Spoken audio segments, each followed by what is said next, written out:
Siguiendo con el primer Congreso Científico Internacional, Innovación y Nuevas Tendencias en Investigación, una mirada hacia la transformación social desde la nueva época, le presento nuestra propuesta de investigación, transformación docente para el proceso de asesoría de investigaciones en la multimodalidad.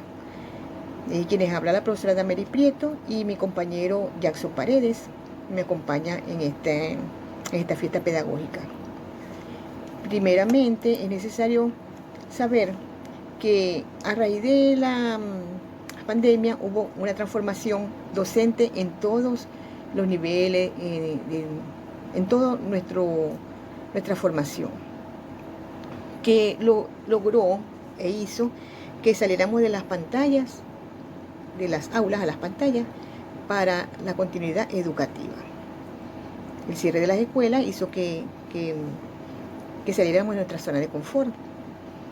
De Amelio 2020 dice que junto con el aislamiento social obligatorio como medida preventiva, influye directamente en el desempeño de los estudiantes y participantes en los entornos virtuales, en el ámbito emocional y en el entorno familiar. O sea, hubo una transformación en todos los niveles que hizo que nuestro desempeño de una o de otra manera se transformara. Es necesario saber que la pandemia fue a nivel mundial. En diciembre del 2019, en Wuhan, China, se presentó el brote de una enfermedad. El 30 de enero de 2020, la Organización Mundial de la Salud declaró la pandemia de COVID-19 una emergencia de salud pública. La educación multimodal ha sido uno de los aspectos de debate a nivel del mundo a partir de la pandemia. Es decir, que después, a raíz del confinamiento, tenía que buscarse la manera para la atención educativa.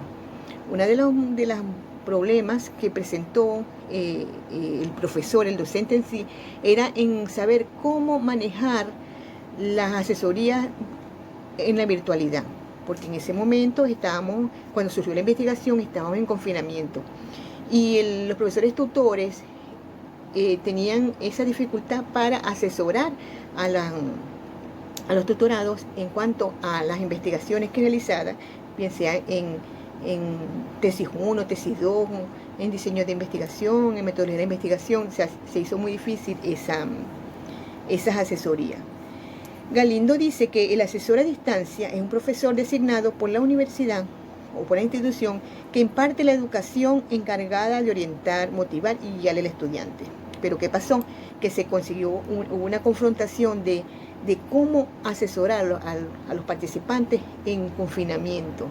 Y esto, por supuesto, hizo que esa transformación docente sirviera para después del confinamiento, a través de la atención multimodal, se siguiera asesorando.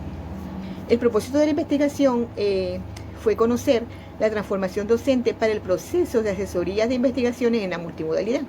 El escenario de la investigación fue la Universidad Nacional Experimental Rafael María Baral, sede Los Puertos de Altagracia, específicamente en posgrado, en la maestría, la diferente maestría que está en la sede de Los Puertos.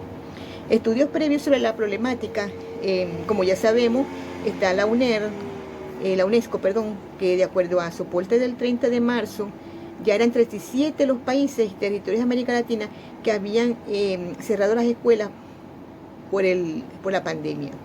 Esto se fue extendiendo hasta América, hacia toda América, que hasta tal punto que en Ecuador fue terrible la pandemia, que veíamos en las noticias cómo las personas caían en la calle muertas por esta pandemia. De verdad que fue horrible esta situación.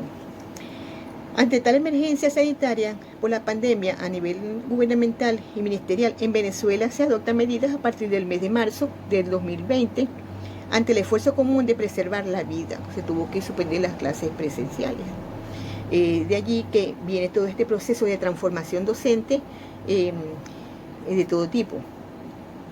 En la investigación hay estudios de teorías, diferentes teorías, están de entradas y están de sustantivas.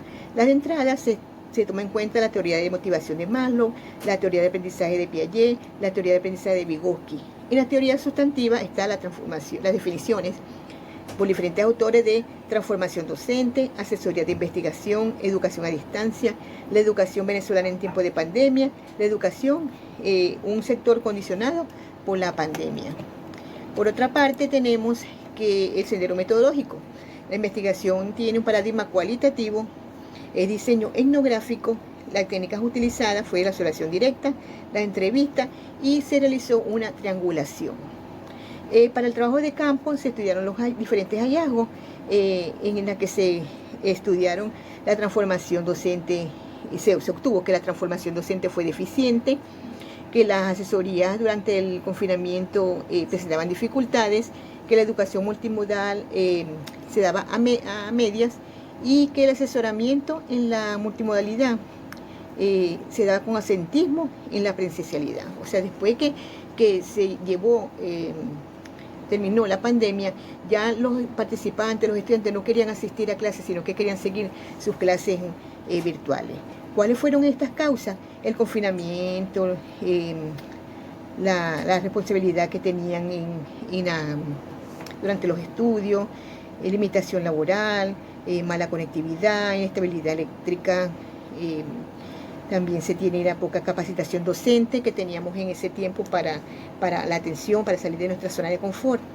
¿Cuál fue el impacto? Bueno, el impacto fue en la formación docente, en los recursos tecnológicos que se utilizaron y para finalizar llegar a una educación multimodal, que en la cual se lograron estrategias de solución. Una de ellas fue la preparación que tenía el docente para seguir con la continuidad educativa y las asesorías en las investigaciones. Como reflexiones finales tenemos que la transformación se obtuvieron nuevos retos. La estrategia basada en tecnología se logró un modelo híbrido. La educación multimodal fue un cambio de paradigma. Se tuvo que migrar de una educación multimodal, o sea, la combinación de diversas modalidades educativas. En la asesoría de investigaciones fue un nuevo reto para docentes tutores. En verdad fue algo nuevo para muchos. En la UNER es importante considerar que los docentes tutores deben estar en constante formación, no quedarnos solamente allí. Bueno, esto ha sido brevemente lo que se realizó en esta investigación, y como reflexión personal se tiene que en tiempos de pandemia nos volvimos resilientes, dejamos volar la imaginación para hacer frente a las adversidades y buscar soluciones creativas para no dejar a un lado la formación profesional y educativa, dando papel importante a la educación online durante la crisis de salud mundial. Que nada nos detenga. Muchas gracias por escucharme.